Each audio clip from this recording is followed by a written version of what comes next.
આધ્યાત્મિક મહાશક્તિમાં આજે આપણે વાત કરીએ નરસિંહ જયંતિ વિશે. આજે 21 તારીખ 21 મે 2024 તિથિ આજની વૈશાખ શુક્લ ત્રયોદશી અને સાયંકાલે ચતુર્દશી. આજે સાયંકાલે ભગવાન નરસિંહનું પ્રાગટ્ય થયું હોવાને કારણે આજે નરસિંહ જયંતિ તરીકે ઉજવવામાં આવતો દિવસ છે. વાત કરીએ ભગવાનના નરસિંહ સ્વરૂપ વિશે. સામાન્ય રીતે તો શાસ્ત્રોમાં કહ્યું છે ભગવાન હંમેશા નાના કોઈ પણ માતાના ગર્ભમાં આવીને પ્રવેશ કરે છે. શા માટે ભગવાને આવું દુર્લભ સ્વરૂપ લીધું? તો કહેવાય છે કે ભગવાનના બે દ્વારપાળ હતા, જય અને વિજય.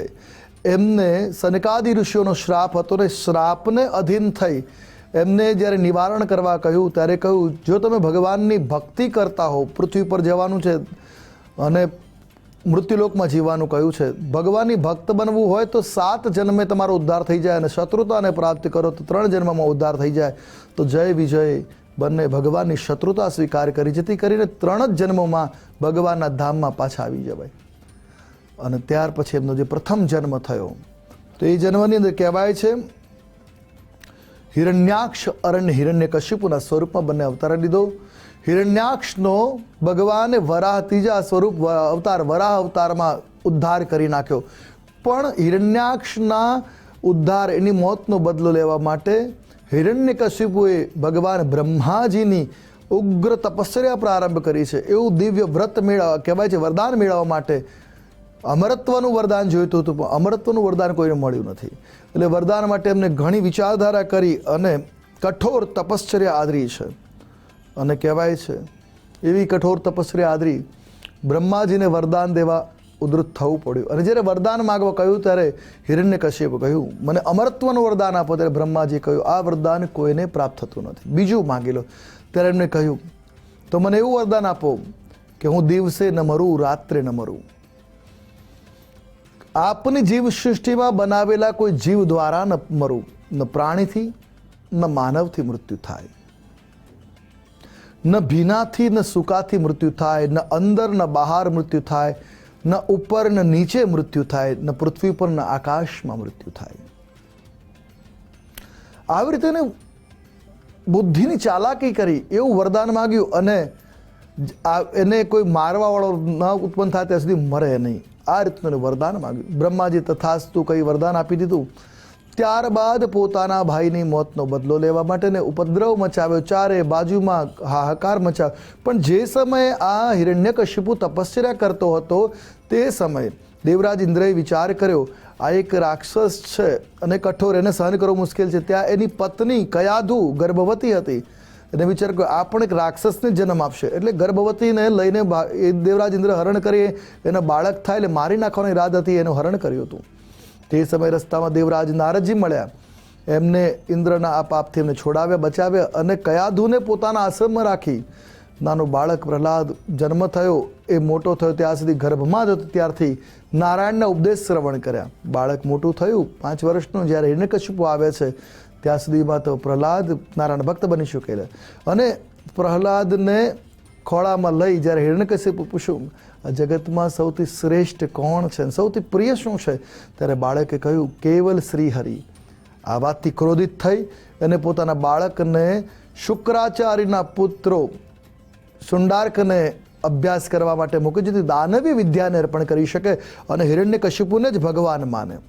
આ રીતે લઈ ગયા. પણ એની પર કોઈ ફરક ન પડ્યો. ફરી જ્યારે પાઠશાળાથી આવે છે પૂછવામાં આવે તો શ્રી હરિને જ શ્રેષ્ઠ કર્યું. જેના સાથે બાળકો અભ્યાસ કરતા એને પણ નારાયણના ભક્ત બનાવ્યા. તેનાથી ક્રોધિત થઈ એને કહ્યું કે આ બાળક મારું છે જ નહીં, આને મારી નાખો. ઘણા પ્રયત્ન કરવામાં આવે છે. વિષથી ભરેલા કહેવાય છે પાત્રોનું જળ પાન કરવામાં આવ્યું પણ અમૃતતુલ્ય થયું. વિષધરોની વચ્ચે એને મૂકવામાં આવ્યો, કોઈ વિષધરને ડંખ પણ નથી માર્યો. ઊંચી પહાડી પર ફેંકી દીધું.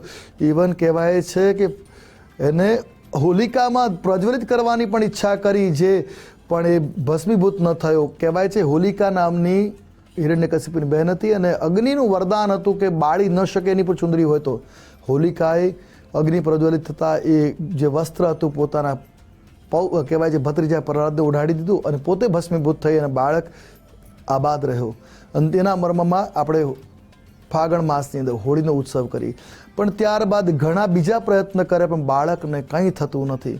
છેવટે કંટાળી અને કહેવા લાગે કે આના માટે કંઈ કરવું પડે. હવે આના માટે એક જ રસ્તો છે કે લોખંડનો થાંભલો તપાવો અને એને બાથ ભરાવડાવો. અને તે સમયે બાળકને પૂછે છે, બોલ તારો હરી ક્યાં છે? ત્યારે કહે કે સર્વત્ર હરી તો છે. અને ત્યારે કહે છે કે આ થાંભલામાં છે કે હા છે. અને તે સમયે થાંભલાને ગદા મારે છે, અને ત્યાં બીજો જ એક થાંભલો ફાડીને ભગવાન નરસિંહ પ્રગટ થાય છે. અને એ દિવસ જે હતો એ દિવસ વૈશાખ શુક્લ ચતુર્દશી સંધ્યાકાળનો સમય, તે સમયે ભગવાન નરસિંહ પ્રગટ થયા. અને એટલા માટે વૈશાખ શુક્લ ચતુર્દશી નરસિંહ જન્મજયંતિ તરીકે ઉજવવામાં આવે. આ દિવસે ભગવાન પ્રગટ થયા અને હિરણ્યકશિપુને દધેડી મારી અને કહેવાય છે ઘરના ઉમરા ઉપર લાવી પોતાના ખોળામાં બેસાડી દીધો પગ ઉપર, અને એને એક એક વરદાન યાદ અપાવડાવે છે કે હું બ્રહ્માનું જીવ શ્રેષ્ઠ છું, હું જીવ છું કે પુરુષ છું કે પ્રાણી છું. હિરણ્યકશિપુને પોતાની મોત દેખાઈ ગઈ અને સમય થતાં સંધ્યાકાળનો એની છાતી વિદીર્ણ કરી. ભગવાન ભયંકર ક્રોધમાં હતા. એને શાંત કરવા માટે દેવતાઓએ ને પ્રાર્થના કરી કે લક્ષ્મીજીને પ્રાર્થના કરી આગળ મોકલ્યા. લક્ષ્મીજીએ કહ્યું મારું કામ નથી, ભગવાનને મેં ક્યારેય ક્રોધાવતારમાં જોયા નથી. ત્યારે છેવટે પ્રહલાદને આગળ કરીને પ્રાર્થના કરવામાં આવી. પ્રહલાદ જ્યારે આગળ જાય છે અને ત્યારે એ ભગવાનની સ્તુતિ કરે છે. બાલસ્ય નેહ શરણમ પિતરો નૃસિંહ નાર્તસ્ય ચાદઘમુન્વતી બજ્જનો નૌ તપ્તસ્ય તપ્ત પ્રતિવર્ધય ઇહાજ્ય શ્રેષ્ઠા દ્વિભાષો તનુભૃતામ તદુપેક્ષિતાનામ. પ્રાર્થના કરી ભગવાનનો ક્રોધ શાંત થયો, પોતાના ખોળામાં લઈ બાળકને રમાડ્યો છે. અને ત્યારથી ભગવાન નરસિંહની પૂજા દક્ષિણમાં વધારે એ રીતે પૂજવામાં આવે છે. લક્ષ્મી નરસિંહ તરીકે એમની આરાધના થાય. ભગવાન લક્ષ્મી નરસિંહની આરાધનાથી જીવનના તમામ સંકટો દૂર થાય છે. આપના જીવનમાં પણ જે સંકટો ભગવાન નરસિંહની આરાધનાથી દૂર થાય, આજના દિવસે ભગવાન નરસિંહનું કવચનો પાઠ કરો અથવા તો પ્રહલાદ રચિત નરસિંહ સ્તોત્રનો પાઠ કરવામાં આવે તો જીવનની તમામ બાધાઓ દૂર થાય છે. આપનો દિવસ મંગલમય બની રહે એ જે પ્રાર્થના. આજે બસ આટલું જ. કાલે ફરી મળીશું નવા વિષય નવી વાતો સાથે. કાલે મળીએ ત્યાં સુધી આપ મને અર્થાત આશુતોષ આચાર્ય રજા આપશો. મળીએ ત્યાં સુધી મારા જય ભવાની.